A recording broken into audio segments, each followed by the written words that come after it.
Welcome to the deep dive. We had so many requests to learn more about what it takes to be a successful Muslim entrepreneur. Yep. So we dove into this really fascinating interview with Sunny.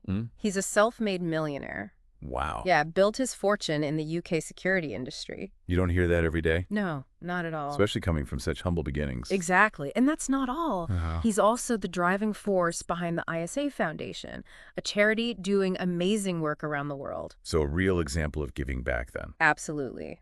Today, we're going to unpack Sunny's journey, how he navigated the business world as a Muslim entrepreneur, and the powerful impact he's making through his foundation. Can't wait. I'm already intrigued. So one of the things that really stood out to me was Sunny's childhood. Yeah. Growing up in Birmingham, UK, his family emigrated from Pakistan, and they faced a lot of financial hardship. It's interesting how those early experiences can shape your entire outlook, isn't it? Yeah, absolutely. Like for Sunny, those struggles really fueled his ambition to succeed and create a better life for himself. It sounds like it went beyond just wanting financial security. Right. He also saw how his father was mistreated because of their financial situation, and that really fueled his determination to make a difference in the world. Wow, that's powerful. So did he always know he wanted to be an entrepreneur? Actually, no. Really? Sunny's early aspirations were more geared towards politics. Makes sense. You know, with his drive to make a difference. Exactly. And it's interesting because he was even elected student president in college. So that leadership quality was there from the beginning. Totally. But here's where things take a turn. Okay, tell me more. He got accepted to study international politics at a prestigious university, but made the tough decision to defer his studies to help support his family financially. That's a huge sacrifice. It is. It speaks volumes about his character, putting family first, even with such a promising opportunity on the table. Okay, so that decision kind of steered him away from that political path and towards the business world. It did. And this is where things get really interesting. Go on. It all started with a pile of, get this, carelessly discarded invoices. Wait, what? Yeah.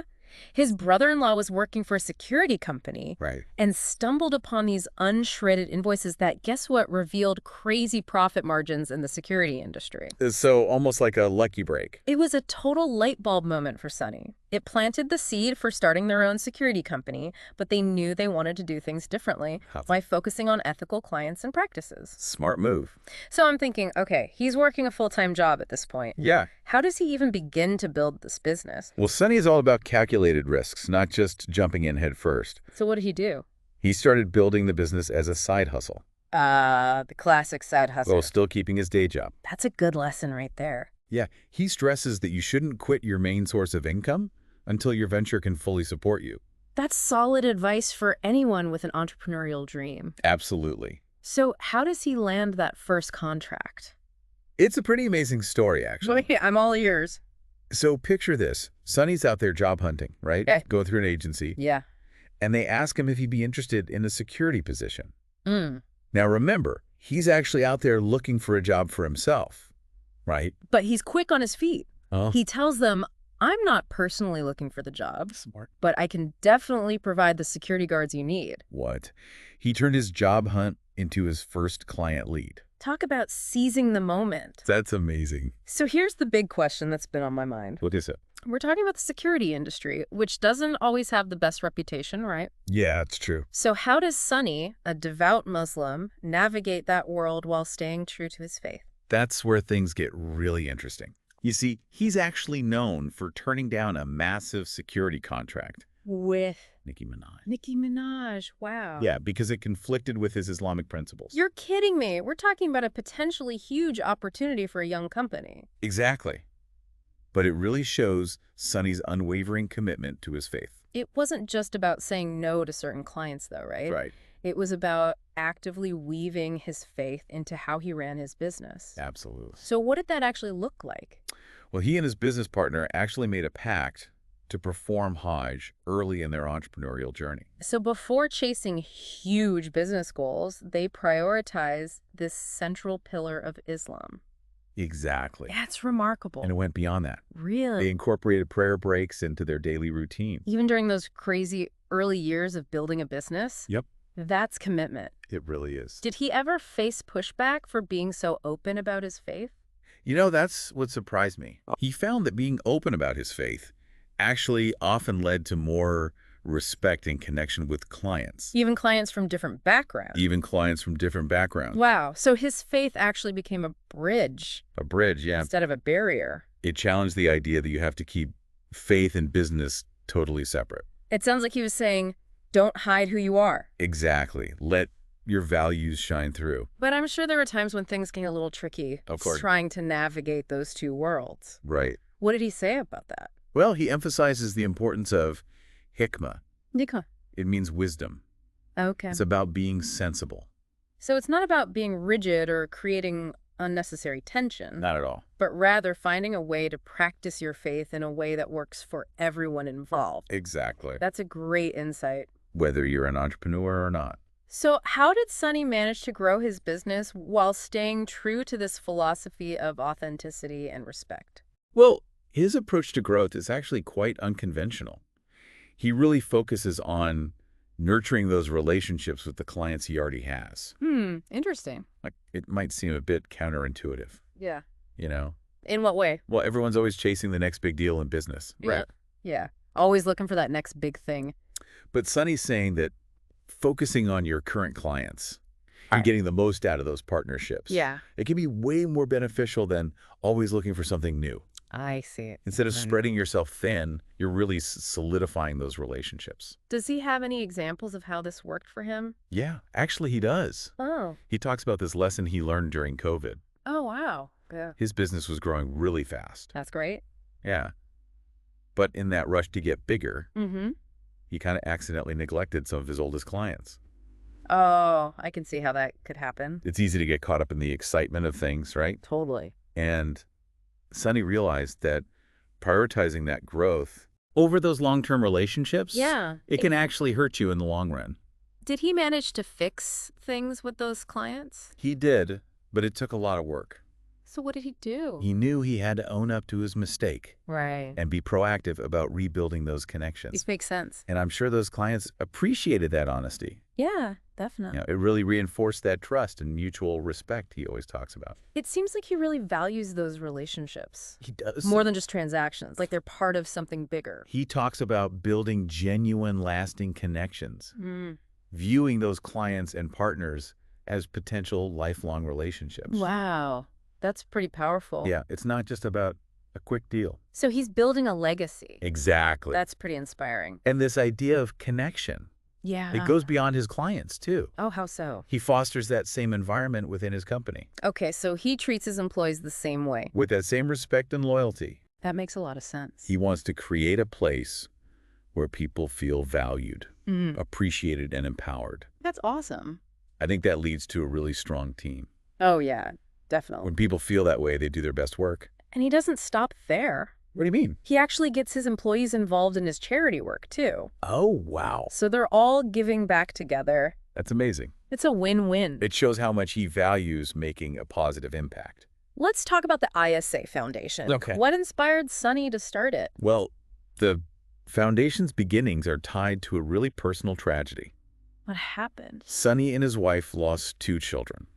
Oh, no. One of their daughters, Khadija, passed away from a congenital heart defect. That's heartbreaking. It was a devastating loss for them. I can't imagine. But in the midst of that grief, they found a way to channel their pain. Into something positive. They created the ISA Foundation to honor their children's memory. It's beautiful that something so good came from such a difficult time. They really wanted to create a lasting legacy of compassion. What does the foundation focus on? Their main mission is to help vulnerable people around the world. Okay. They have all kinds of initiatives, Like what? supporting widows and orphans, Okay. helping refugees, Mm. improving access to education and clean water. They're tackling some really important issues. They are, and their work is having a real impact on so many lives. That's incredible. Sunny shared a story about his work with the Little Hearts Project. What's that? It provides life-saving heart surgeries for children in need, Wow, that must be so meaningful for him. especially given his daughter's condition. It really shows how he's using his success to help others. Yeah, it's not just about making money for him. It's about making a difference. Exactly. Sunny believes his charity work has actually contributed to his business success. Really? That's fascinating. It challenges that idea that you have to achieve success before you start giving back. Totally. Sunny sees it as part of his journey. It's about recognizing that our blessings are meant to be shared. That's a really beautiful way to look at it. It is. It highlights that connection between our personal and professional lives, Right? and how business can be a force for good. Absolutely. So how does Sunny balance all of this? The business, Yeah. the faith, the philanthropy. It's a lot. It is. What's his secret? He talks about finding your why, Your why. that deep purpose that drives you, Yeah. the thing that gives your life and work meaning. Beyond just money and success. Exactly. So what's Sunny's why? His faith, Yeah. his family, and his desire to make a positive impact. And those values guide him. They're like his compass. So it's not just about hitting those financial goals It's about aligning your actions with what you believe in. and creating a life that's both fulfilling and impactful. He has some great advice for young Muslim entrepreneurs, too. Oh, yeah. What is it? He tells them to embrace their faith Oh, as a source of strength. And he reminds them they don't have to compromise their beliefs to be successful, that's so important. especially when there's so much pressure to fit in. Definitely. But Sunny shows that you can be true to yourself and still achieve amazing things. How does he suggest handling those tough situations where faith and business might clash? He emphasizes hikmah again. Wisdom. Exactly. So it's about finding that balance. Between your faith and the norms of your workplace. Not being demanding, but finding creative solutions. Right. Does he give any examples? Yeah, he talks about praying during meetings, Oh, explaining his needs with respect. mm-hmm. And he's found that most people are really understanding. That's great to hear. It challenges that assumption that faith has no place in the professional world. For sure. Sunny's showing that open communication and respect can go a long way. So he's not saying to hide your faith, No. but he's also not saying to be forceful about it. He's all about finding that middle ground. Where you can be yourself, but still be considerate. It's like a balancing act. It is. But Sunny's proving it's possible. And you can create a work environment that respects your faith. And helps you succeed. His story is really inspiring for anyone trying to integrate their faith into their work life. Yeah, in a way that feels authentic and empowering. Absolutely. You know what else stands out to me?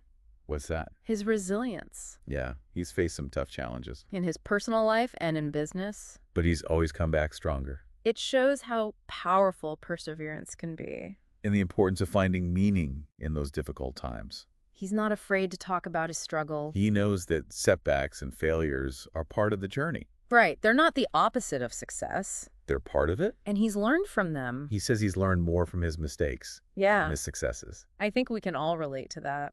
I know I can. His perspective on failure is really refreshing. How so? It takes away that fear of messing up, Right. and it makes you feel like you can take risks. Because you know it's okay to fail. Exactly. It's all part of the process. And Sunny's story reminds us that entrepreneurship isn't a straight line to the top, It's more like a winding road, full of twists and turns. but with resilience and that willingness to learn. You can navigate those challenges and come out stronger. Sunny also talks about the importance of community. Oh, yeah. That's a And big part of his story. Having people around you who support you. Like his wife, His business partner. his faith community. It really shows that we don't have to go through tough times alone. Having those people who believe in you Mm-hmm. can make all the difference. And Sunny takes it a step further. What do you mean? He brings his team into his charitable work. Oh, that's awesome. It creates that shared purpose, It's like he's building a movement. not just a business. Exactly. It shows that success can be a collective effort. And that we all have the power to make a difference. Okay, so shifting gears a bit. Okay? What about his business strategies? What about them? What do you find most interesting? I think his approach to growth is really unique. Yeah, he doesn't buy into that whole growth at all costs mentality, It's like he's going against the grain. but it's working for him. He's focusing on those deep relationships Mm-hmm. and creating win-win situations. It's worth the fresh air. He's proving you can be successful without sacrificing your values. And what about his personal life? Oh, that's another interesting aspect. How does he balance it all? The business, the family, Hmm. the charity work. He makes it look easy. He admits that it's a constant challenge. Really. He's been open about the fact that he hasn't always gotten it right. I think we can all relate to that. It's good to know that even successful people struggle with work-life balance. So what does he do? He talks about setting boundaries, Mm-hmm. prioritizing family time, Okay. making an effort to disconnect from work when he's at home. It sounds like he's learned from his mistakes. He shared this really touching story What was it? about how his young son started calling his laptop Daddy's other baby. It was a wake-up call for him. He realized he was working too much, Exactly. and he needed to make a change. It's a good reminder for all of us. That even the most ambitious people need to prioritize their loved ones. And Sunny's showing that you can have both. A thriving career and a fulfilling personal life. It's not about choosing one or the other. It's about finding that balance. Creating a life that's rich in both areas. Sunny's journey is truly inspiring. It is. It shows the power of faith, hard work, and giving back. He's redefined what it means to be a successful Muslim entrepreneur. And he's proving that faith and ambition can go hand in hand. His story reminds us that true success isn't just about what we achieve. It's about who we become along the way. And his insights are valuable for anyone. Whether you're an entrepreneur or not. It's about finding fulfillment. In both your personal and professional life. Aligning your actions with your values. Chasing your passion. And using your gifts to make a difference. Sunny's story is a deep dive into the heart of what it means to be successful. It's a story of resilience, faith, and generosity. And his journey reminds us that true success is about so much more than just money. It's about living authentically. Following your dreams. And making a positive impact on the world. It's about finding your why. And using it to create a life that matters. Sunny's story is a powerful example of how to do just that. It's amazing how he's managed to bring it all together. I know, right? Business, faith, philanthropy, it's all so intertwined. It really makes you think about what success truly means. Yeah, it's not just about money. It's about purpose, making a difference, Exactly. and using your skills to create positive change. Sunny's story really leaves you feeling inspired. Definitely. Like you can achieve anything. And give back at the same time. So what advice does he have for aspiring entrepreneurs? He really stresses the importance of believing in yourself, Okay. especially for young Muslims. Yeah. He wants them to know they can chase their dreams without compromising their faith. That's so important. He talks about hard work, perseverance, Right. and learning from your mistakes. Because those mistakes are inevitable. Exactly. You're going to mess up along the way. But that's okay. It's part of the journey. He says success isn't about reaching a specific goal. It's about the growth you experience along the way. The self-discovery. I love that perspective. He also talks about finding mentors, Okay. building a support network. People who believe in you Yeah, people who can guide you and encourage and you. hold you accountable. Exactly. It's like having a team behind you. It makes all the difference. So as we wrap up this deep dive into Sunny's story, What are your final thoughts? for me, it's a reminder that success is a much bigger concept than we often think. I agree. It's not just about climbing the ladder or making a fortune. It's about so much more. It's about finding your purpose Your why. and living a life that reflects your values. Beautifully said. It's about pursuing your passions. And never giving up on your dreams. Sunny's story is a testament to what's possible When you combine passion and purpose, and a commitment to making the world a better place. it's inspiring and empowering. It makes you want to go out there and make a difference. So as you go about your week, Think about this. what small step can you take today To align your actions with your values to chase your dreams? and to make a positive impact on the world. It's been an amazing deep dive. Thanks for joining us on the Deep Dive We'll be back next week. with another fascinating story.